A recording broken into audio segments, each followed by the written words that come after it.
Já parou para pensar como era o Brasil 10 mil anos atrás? Pois a gente vai mostrar como vivia o povo que chegou aqui milhares de anos antes do descobrimento. Esse povo chegou muito antes até do que os índios. É verdade. Olha, os repórteres Sônia Bride e Paulo Zero visitaram os lugares que contam essa história. Uma história que tem rosto e tem nome.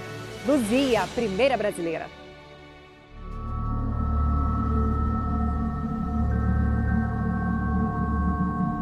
Cavernas. Água e vento mudam essas formas lentamente.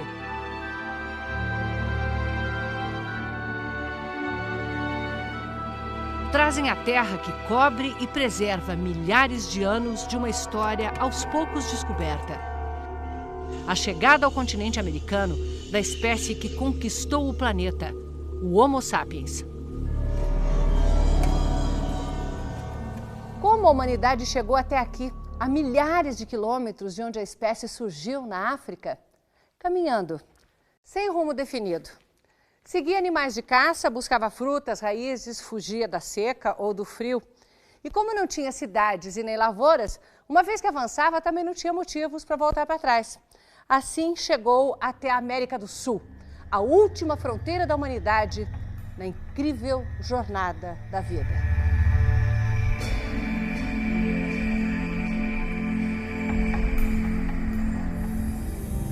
A nossa espécie surgiu na Etiópia. Há 2 milhões de anos, o Homo erectus já estava deixando a África. Fósseis desse nosso ancestral foram encontrados na Ásia e em toda a Europa. Há 80 mil anos, o Homo sapiens, a nossa espécie, começou a se espalhar pela África e o resto do planeta. Foram muitas levas de migrações. Ele ocupou a Ásia, chegou à Austrália e Polinésia. Na última era do gelo, Ásia e América ainda eram ligadas por terra. O Homo sapiens atravessou o Estreito de Bering e se espalhou pelo continente. Há 13 mil anos, já ocupava estas cavernas em Lagoa Santa, Minas Gerais, uma das maiores concentrações de fósseis humanos das Américas.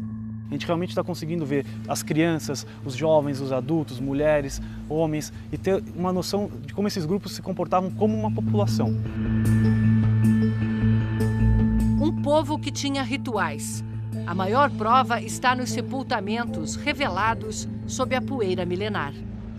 Nós temos 2 esqueletos numa sepultura aparentemente dupla, em que há um indivíduo onde a cabeça estaria sob esse bloco de pedra, as costelas, as costas dele fazem essa curva, aqui estaria a bacia.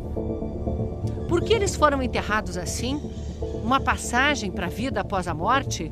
Ou uma homenagem dos vivos à vida que se foi?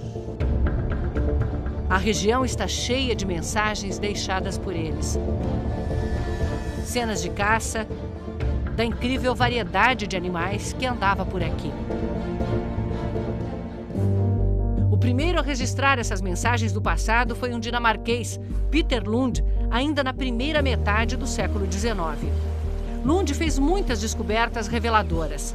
A principal neste lugar, o Sumidouro, onde na época da seca o riacho some para dentro de uma caverna subterrânea que na estação das chuvas transborda formando um lago.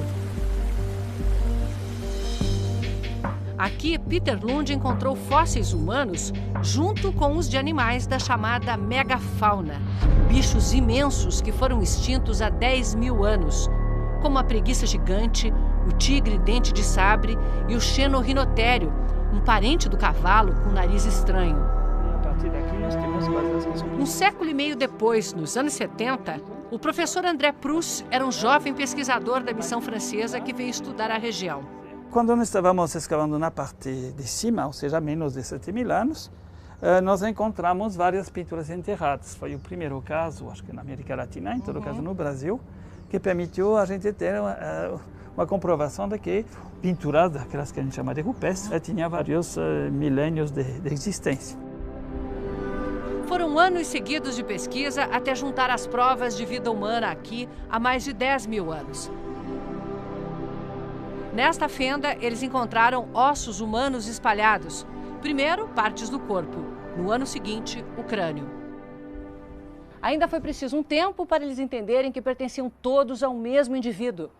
uma mulher que morreu ou foi enterrada aqui há 13 mil anos. Essa mulher ficou conhecida como Luzia, a primeira brasileira. Só 20 anos depois, Luzia ganhou fama. O pesquisador Walter Neves, da USP, estudou o fóssil.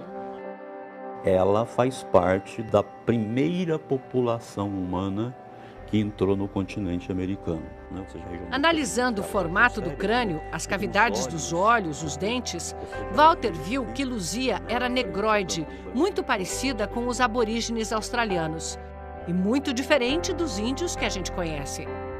Nós propusemos, então, no final dos anos 80, de que a América teria sido ocupada por duas populações distintas. Segundo essa teoria, a população mais antiga, o povo de Luzia, teria atravessado o Estreito de Bering há 14 mil anos e pelo Alasca foi descendo até chegar ao Brasil. Há 11 mil anos veio outra leva, a dos ancestrais dos índios atuais. A reconstrução artística deu um rosto para os primeiros brasileiros. Esses são os traços de Luzia. Não sabemos que cor ela tinha ou qual o tipo de cabelo, mas podemos, com a ajuda da computação gráfica, imaginar.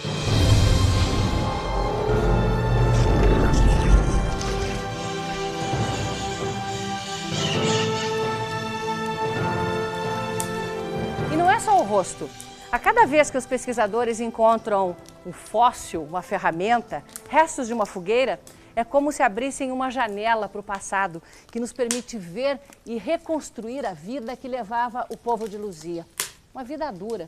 Poucos passavam dos 35 anos. E eles não viviam nessas cavernas.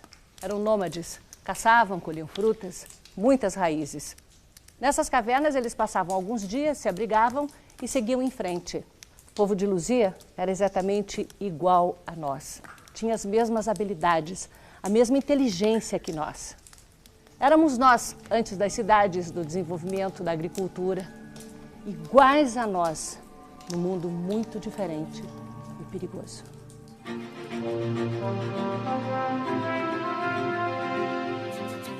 O mundo da megafauna. Tigres dente de sabre. Preguiças gigantes. Como é que iam chegar com a sarabatana, um arquinho igual aos que meu filho brinca, diante de um mastodonte?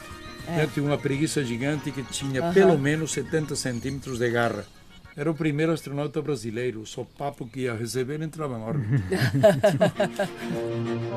O maior terror do povo de Luzia devia ser correr de um tigre dente de sabre. Por razões que nós não conseguimos explicar, eles não caçavam essa megafauna.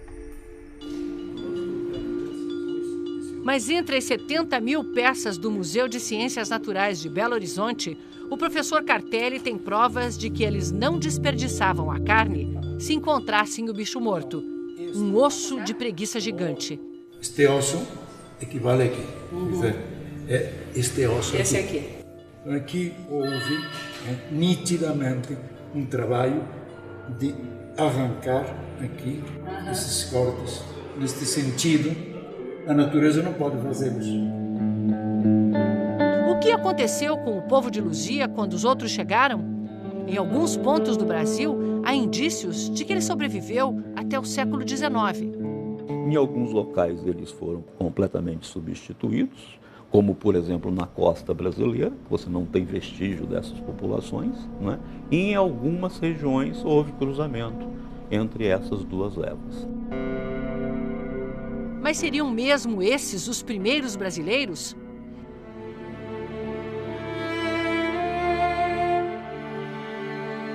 Serra da Capivara, Piauí.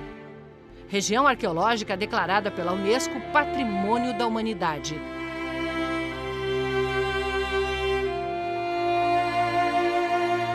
Na paisagem deslumbrante da Caatinga, galerias de arte a céu aberto, deixadas por povos que viveram aqui. Um registro rico da fauna da região quando havia aqui uma floresta úmida. Cenas de uma sociedade que valorizava a interação social.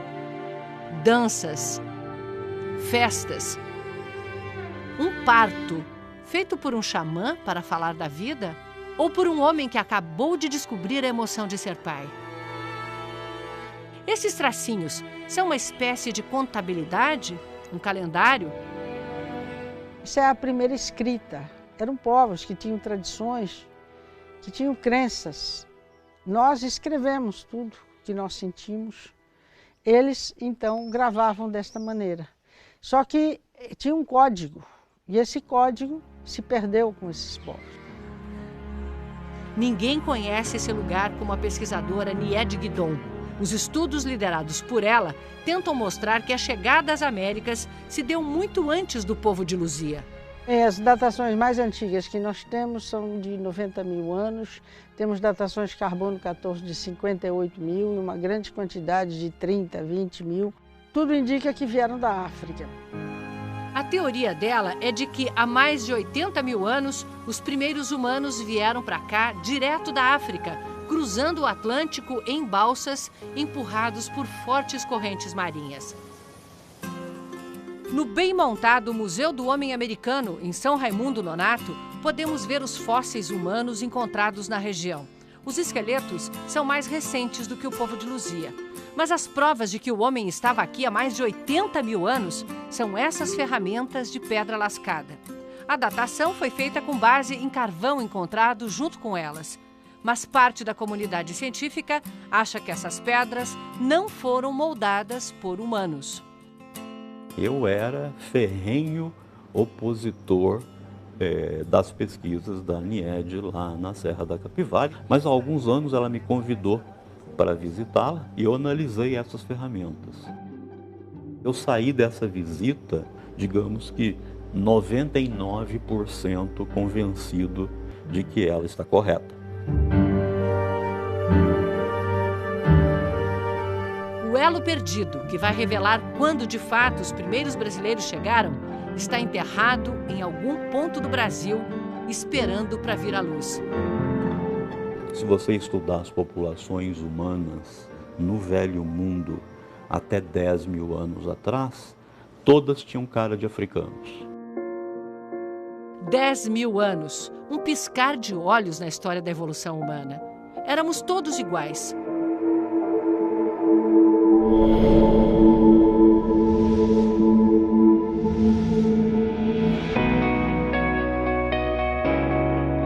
Foi o ambiente onde os humanos se estabeleceram que mudou traços, cores, criou a diversidade humana, mas não mudou a espécie, que continua única, igual.